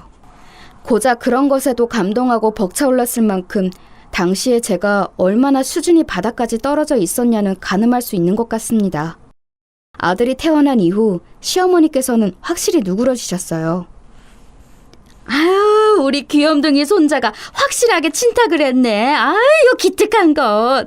눈도 코도 입도 다 자기 아빠를 쏙 빼닮았어. 제가 보기에는 반쯤은 저를 닮았지만 절대 그런 소리를 내본 적이 없었네요. 저는 그 정도로 억누르며 참고 살았던 것이죠. 그 당시에는 억눌려 있다고 생각도 못했고요. 아들의 존재가 그나마 저를 숨통 트이게 해주었다고 생각했고 아들이 너무 소중하고 고마웠습니다. 저는 아들을 건강하고 무탈하게 잘 키우는 사명을 가진 존재라고 스스로 생각을 해왔어요. 그것에만 사활을 걸었죠. 그렇지 않으면 제가 살아가는 이유, 행복, 목표가 없었으니까요. 아들이 학교 입학하고 나서 드디어 이사를 하게 되었습니다. 시댁과 멀어진 것에 안도감이 느껴져서 저는 울기까지 했었어요. 집을 장만하느라 돈이 들어서 이후로는 저도 맞벌이를 하게 되었어요. 큰일은 아니었고 오전에 동네 애엄마들과 모여서 부업을 하는 정도였습니다. 그거라도 하면 아들 학용품 비용은 벌었으니 즐거웠네요. 그런 일상이 계속되길 바랐지만 비참하게도 얼마 지나지 않아 제 가슴에는 비수가 꽂혀들었습니다. 바로 남편이 바람난 걸 알게 되었습니다. 남편의 옷을 빨려고 하다가 루즈 자국을 보았거든요. 저에게는 없는 루즈 색깔이었어요. 저는 미쳐갔습니다. 그 힘들고 괴롭고 정말 피를 토하고 싶었던 나날을 남편과 함께했던 너무 짧지만 강렬했고 설렜던 그 기억, 그걸 추억 삼아서 버틴 것이나 다름없었는데 남편은 어떻게 이런 저를 두고 바람을 피웠는지 믿을 수가 없었어요. 나를 위해 편지를 써주던 그때의 그 사람은 어디로 갔어요? 그 순수한 애정은 어디로 갔냐고! 이제 보니까 당신, 그때의 열정이 얼굴에서 지금은 보이지 않네. 사람이 어떻게 매사에 똑같을 수가 있어? 다른 집 남자들도 다 이러고 살아. 다 비슷하게 사는 거야. 너만 유난 떨면서 난리치는 거지. 이런 거 눈 감아줄 수는 없었어? 남편은 오히려 저를 헌란하였습니다. 아무도 제 편이 없었어요. 친정 식구들도 당연하다며 당연하게 시댁 식구들 역시 제 편에 서서 남편을 욕해주는 사람이 없었네요. 이 세상에 혼자가 된 것 같은 처량함을 느끼고 있을 때 부드러운 손이 제 눈가를 닦아주었어요. 그 손의 정체는 바로 제 아들이었습니다. 그제서야 저는 눈물이 멈췄고 다시 웃을 기분이 났죠. 우리 귀염둥이 아들은 엄마가 좋아, 아빠가 좋아? 이건 아빠한테 진짜 비밀인데 나는 엄마가 더 좋아. 아빠한테는 절대로 말하면 안 돼. 알았지? 아들과 새끼손가락 걸고 약속하던 저희 입가에는 어느덧 미소가 걸려 있었어요. 이때 깨달았습니다. 저는 아들만 있으면 되는 거였더라고요. 남녀 간의 영원한 사랑? 그런 건 없었어요. 부부라는 이름 하에 묶인 관계만 지속되는 것일 뿐 이혼하면 피 한 방울 안 섞인 남남이 되는 것이었죠. 그러나 부모 자식은 영원할 수 있었습니다. 저의 배로 품어서 세상에 내보낸 제 소중한 자식. 제가 죽어 이 육신이 사라진다고 해도 제가 이 세상에 존재했음을 말해줄 수 있는 존재가 바로 아들이었어요. 갑자기 가슴이 벅차올랐죠. 앞으로 저는 아들만 보며 살아가기로 다짐하였습니다. 어떤 것에도 상관하지 않고 아들만 있으면 된다고 그렇게 마음먹었어요. 그 후로 저는 남편과는 그저 부부니까 함께 산다는 의리로 살아갔고요. 하지만 또 한 번의 배신을 당하는 것은 역시나 저에게 충격을 안겨주었습니다. 남편의 서류 가방에서 제가 우연히 바람의 증거물을 발견한 것이었는데요. 그게 아주 기가 막힌 것이었어요. 차라리 노골적이고 천박한 어떤 것이었다면 덜 상처가 되었을지도 모르겠습니다. 왜냐하면 제가 발견한 것은 편지였기 때문이에요. 바람난 상대에게 구구절절 연설을 썼더군요. 알고 보니 이 사람 그 옛날에도 저 말고 다른 여자에게 똑같이 몇 통의 편지를 보낸 게 아니었을까 싶고 정말 화딱지가 나더라고요. 제가 그것을 박박 찢어져 버렸는데 남편은 사라진 편지의 행방을 제게 묻지 않았습니다. 며칠간 상당히 어색한 낯으로 저와 눈도 안 마주치고 지낸 게 다였네요. 남편에 대한 애증, 그리고 시어머니에 대한 원망, 이런 것들을 안고 저는 묵묵히 또 살아나갔어요.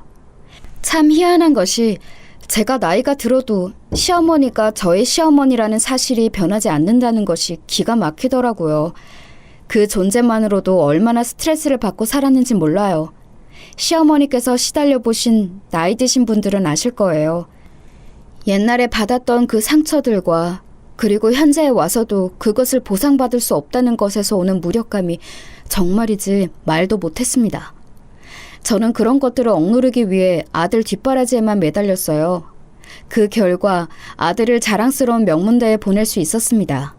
제가 아들을 잘 키웠다는 공로만은 남편이고 시댁 식구들이고 다 인정해 주었고요. 제 훈장이나 다름없었던 아들은 대학을 졸업하고 취업까지 하더니 어느 날 결혼하겠다는 의사를 밝혀왔어요.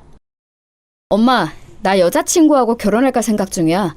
궁합도 안 본다는 4살 차이인데 우리 너무 잘 맞아. 결혼? 결혼이라고? 지금 여자친구라면 너보다 어린 게 아니라 연상이잖아. 게다가 다니는 직장도 그저 그런 사무직인데다가 심지어 계약직이라고 하지 않았니? 그런데 결혼을 하겠다고? 엄마는 결사 반대야.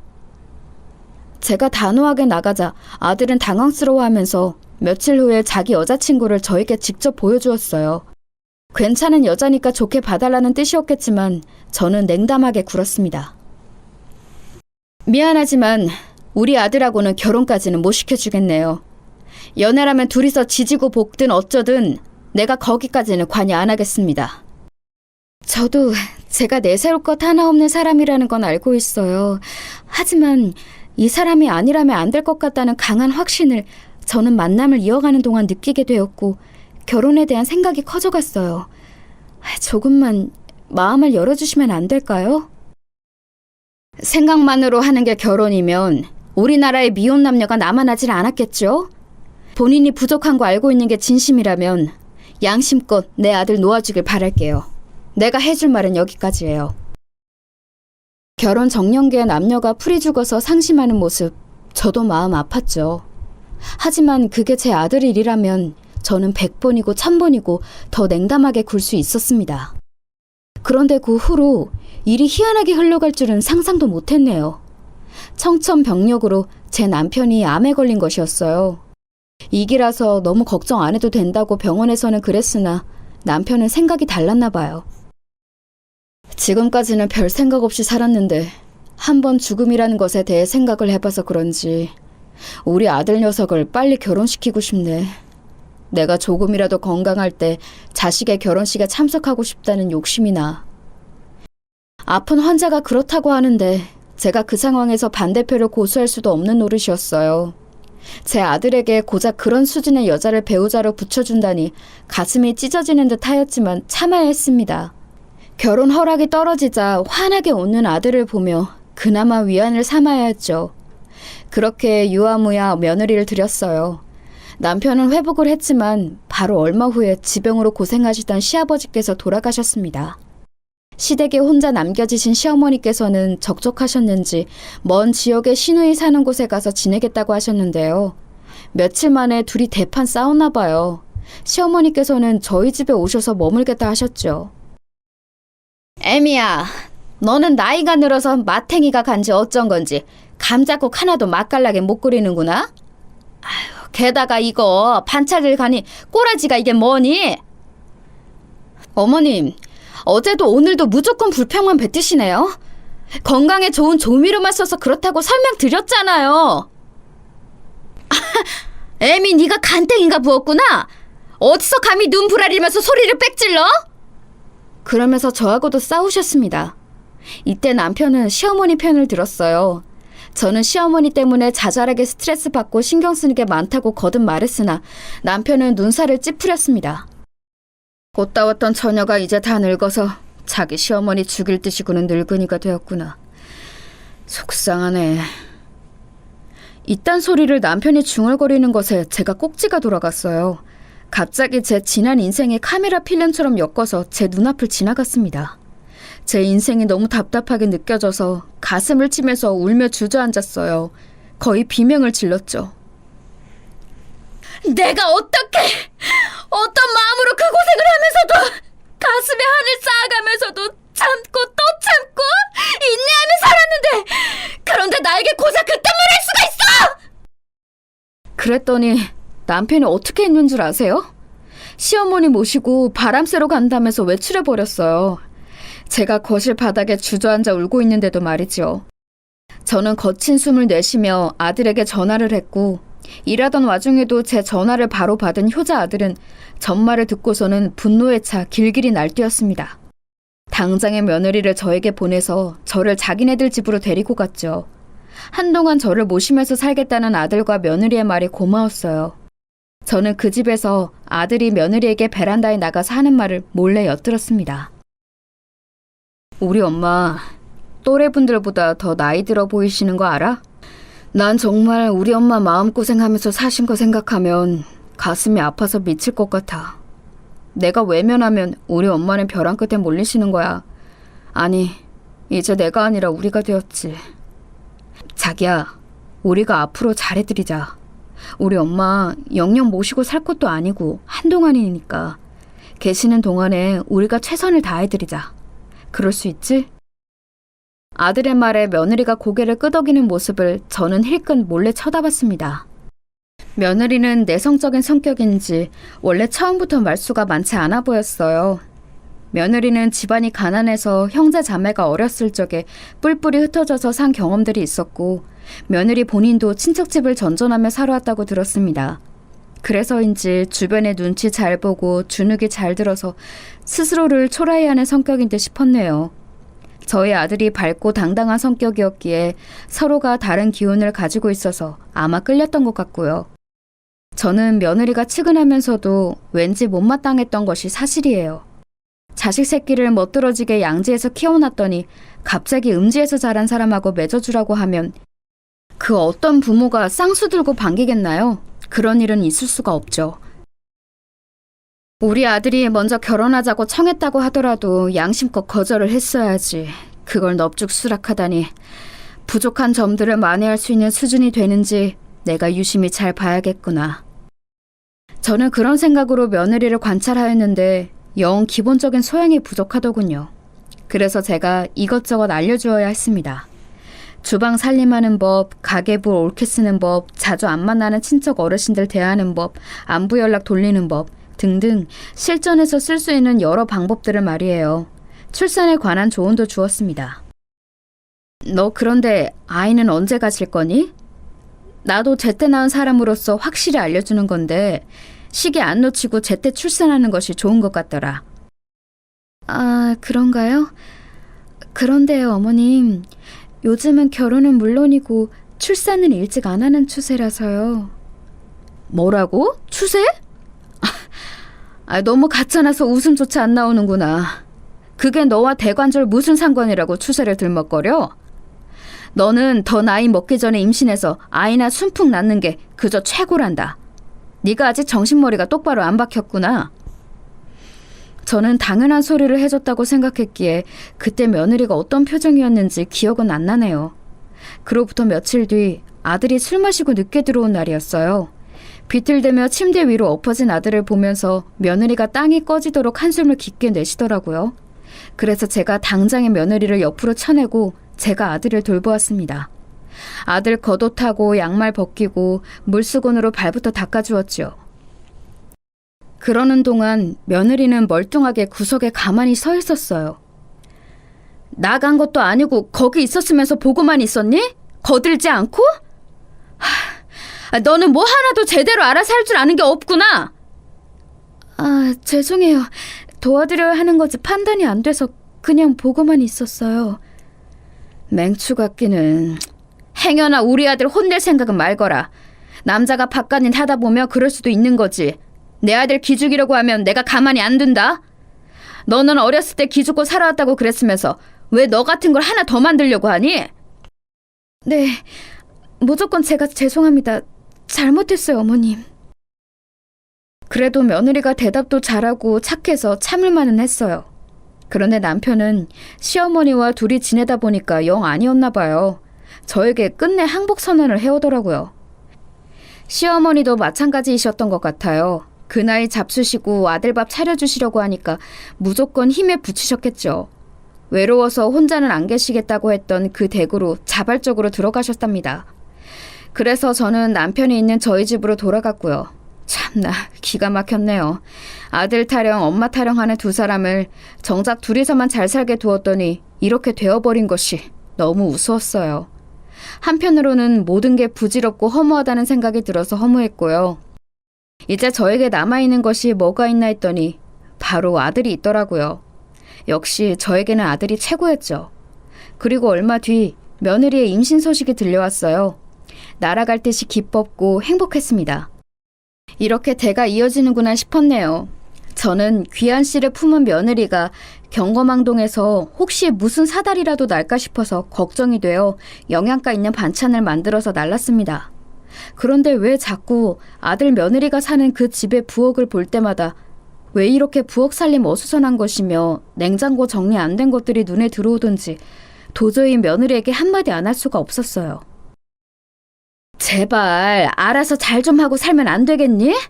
이게 똥수세미야 아니면 냉장고야? 죄송해요. 제가 한다고 하는 건데도 좀 손이 워낙 느린 편이라서요. 어색하게 웃는 며느리의 표정에서 저는 특별한 낌새를 못 느꼈어요. 그런데 어느 날 아들이 전화를 해서는 저한테 이런 소리를 하더라고요. 엄마, 이런 말씀 드리기 죄송한데 불쑥 찾아오는 것은 앞으로는 자제해 주세요. 깜짝 놀라고 말았습니다. 저에게 그런 식으로 말을 해본 적 없는 아들이었으니까요. 충격을 받은 제가 눈물을 참으며 물어봤죠. 우리 아들, 너 이제 네 엄마보다 네 처가 더 중요하고 더 좋다는 거니? 엄마는 왜 그런 식으로만 보고 말씀을 하세요? 더 좋고 말고가 어디 있어요? 수연이 지금 임신 중이잖아요. 배가 점점 불러와서 요즘은 잘 때도 숨차다고 힘들어하는데 엄마까지 스트레스를 더해주시면. 아니, 뭐라고?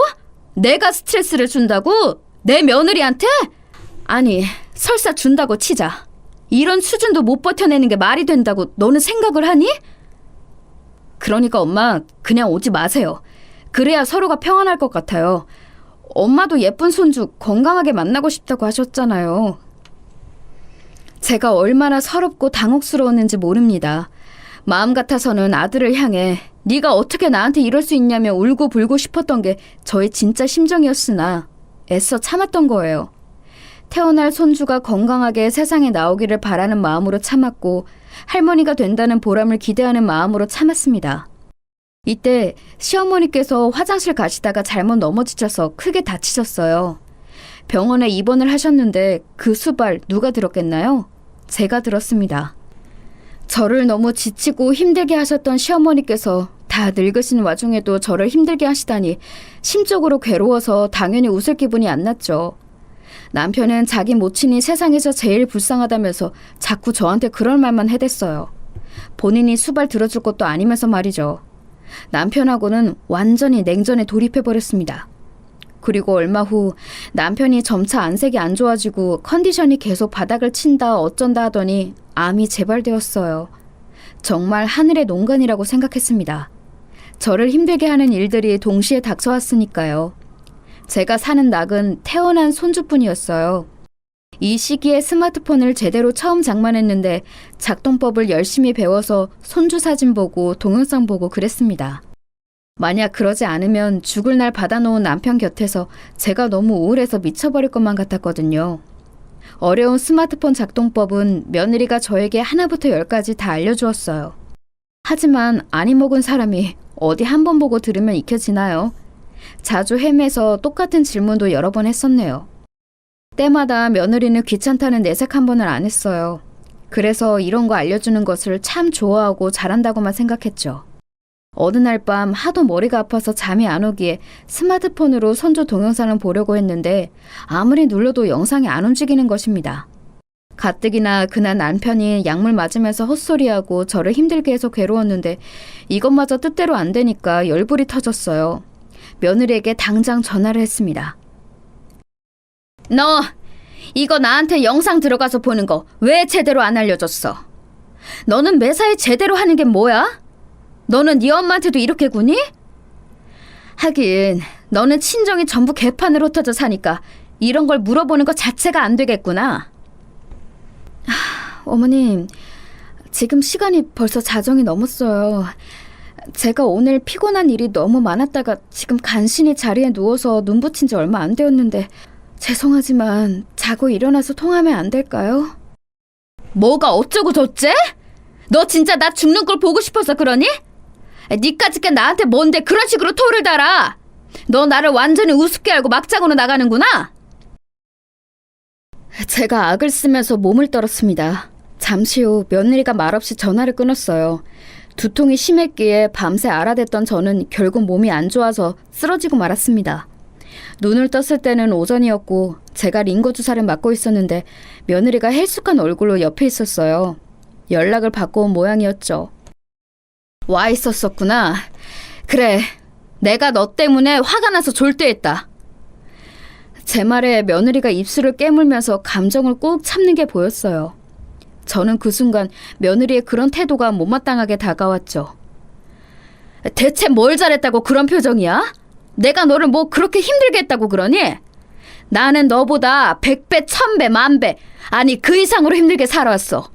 너 우는 소리 하고 나약한 모습 보이는 거 나는 결코 용납 못해. 잘 키워놓은 내 아들 채가 놓고서 뻔뻔하게 구는 너 정말 철면피가 따로 없구나. 그렇게 말을 맺으려는데 문득 손주가 같이 있는 것이 보였어요. 제가 돌연 환하게 웃으면서 인사를 했죠. 어머나 어머나, 우리 손주 강아지도 같이 왔어.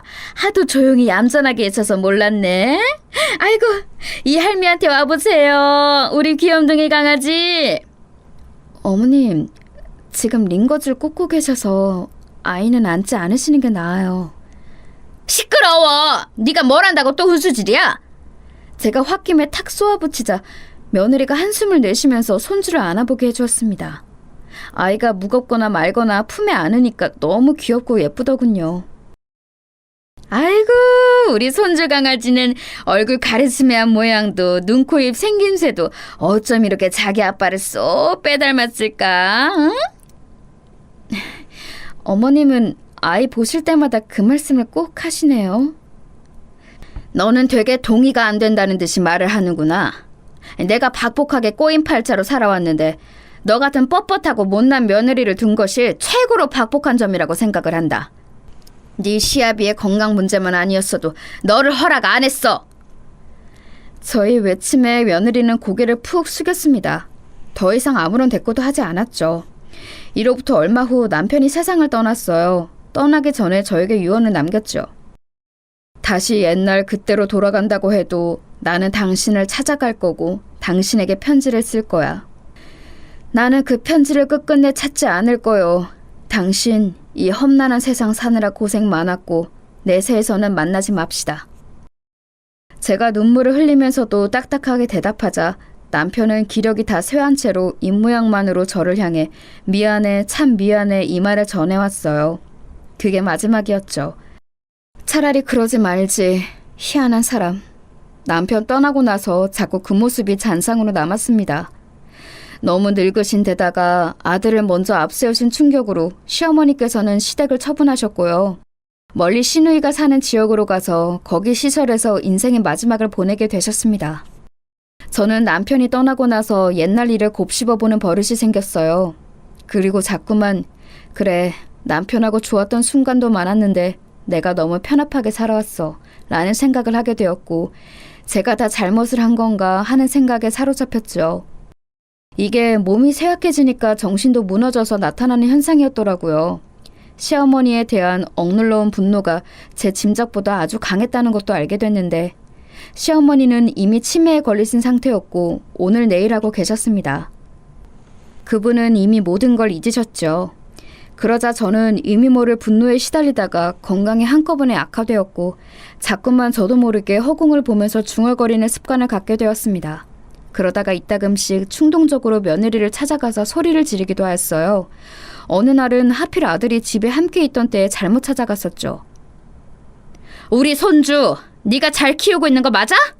네가 우리 집안 핏줄을 키울 자격이 있는 줄 아니? 엄마, 지금 뭐 하시는 거예요? 그만하세요! 아들이 저를 강하게 만류하였고 저는 제가 사랑하는 아들이 저에게 소리를 지른 것에 큰 충격을 받았습니다.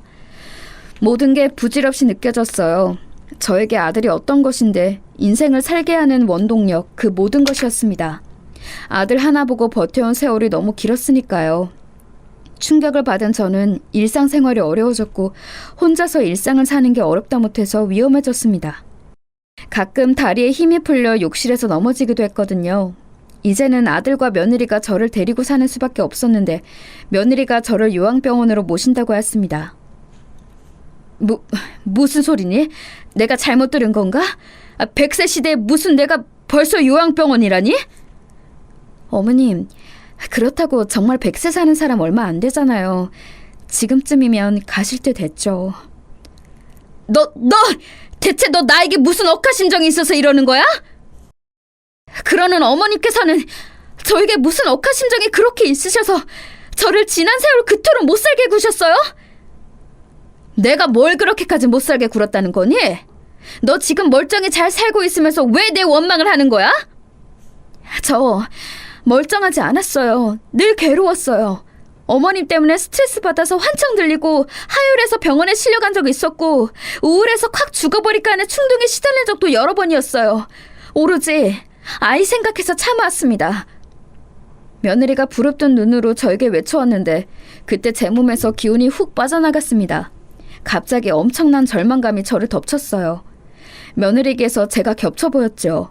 우울해서 콱 죽을까 했지만 아들만 보면서 참았던 사람, 그게 과거의 저였는데요. 그제서야 저는 며느리에게서 과거의 저를 온전히 겹쳐보게 되었습니다. 그러자 그 순간 소름이 돋아났습니다. 제가 그토록 증오하던 시어머니의 모습, 그게 바로 저였던 것이었어요. 며느리에게는 제가 바로 그런 시어머니였던 것입니다. 절망에 빠진 저에게 아들이 말해왔어요. 엄마, 나는 내 아이한테 이혼 가정을 안겨줄 수는 없어요. 지금 엄마를 요양병원에 안 모시면 제가 이혼당하게 생긴 상황이라 저를 위해서 엄마가 요양병원에 가주시면 안 될까요? 부탁 좀 드릴게요. 자식 위해서 못할 게 뭐 있냐는 생각으로 저는 그렇게 요양병원에 들어가게 되었습니다. 저의 모든 것이었던 아들을 위해, 아들에 의해서요. 그래서 저는 한낱 기대를 품었어요. 여기서 제 건강이 악화되지만 않는다면 몇 달만 지나면 저를 자기들 집으로 데려갈 거라고 말이죠. 저는 제가 일전에 이웃으로 알았던 이의 조카가 사무직원으로 있는 요양병원에 들어갔는데요. 그런 인맥이나마 있으니 편했습니다. 그 직원이 실무진이라서 저의 편의를 잘 봐주었고 제가 스마트폰 작동에 능한 것을 보고는 컴퓨터 하는 법도 활동 시간에 알려주었어요. 컴퓨터 타자도 잘 치게 되었어요. 제가 의지를 갖고 뭐라도 배우고 발전하려 한 것은 저를 찾아올 아들, 며느리, 그리고 손자를 학수고대하였기 때문입니다. 저를 이제 짐짝 취급하는 것이 서글펐고 정말 하고 싶은 말이 속에 많았으나 그저 이제는 다 내려놓고 아들에 대한 집착을 버리고 며느리에게 진심으로 사과를 하고 싶은 마음뿐이었어요. 자존심과 아집, 과거에 대한 분노는 이제 온전히 소진이 되고 있었습니다. 그러나 며느리에게 어느 날 제가 용기를 내어 먼저 연락을 하였을 때였습니다. 어머님, 안 그래도 곧 찾아뵈려고 했어요. 중요한 말씀 드리려고요. 그랬니? 괜히 반갑구나. 대체 무슨 용건이 있기에. 병원에 모셔두는 비용도 가만 보니까 만만치 않더라고요. 어머님, 이쯤 되면 알아서 돌아가셔야 하는 거 아닌가요? 거기서도 저를 신경 쓰이게 하고 미치게 만드시네요. 저는 어머님이 아직 살아계신다는 것만으로도 돌아버릴 것 같아요. 이 말씀 꼭 직접 드리고 싶었습니다. 했으니까 이제 됐네요. 더 이상 어머니께 아무 용건도 없어요. 이만 전화 끊을게요. 저는 한참이나 통화가 종료된 전화기를 붙잡은 채로 눈물만 흘렸습니다. 아들은 자신의 처자식을 우선으로 선택하였고 며느리는 저를 질색하면서 증오하고 두 번 다시는 보고 싶어 하지 않아 하네요. 저는 요즘 손주가 너무 보고 싶어서 미칠 지경입니다. 그리고 이곳에서의 나날마저도 보장이 안 되었을지도 모른다는 두려움에 심장이 막 떨립니다. 이미 살아온 나날을 후회로 곱씹는다 한들 변하는 게 없으니 막막하네요. 제가 남은 인생을 어떻게 마무리해야 할까요?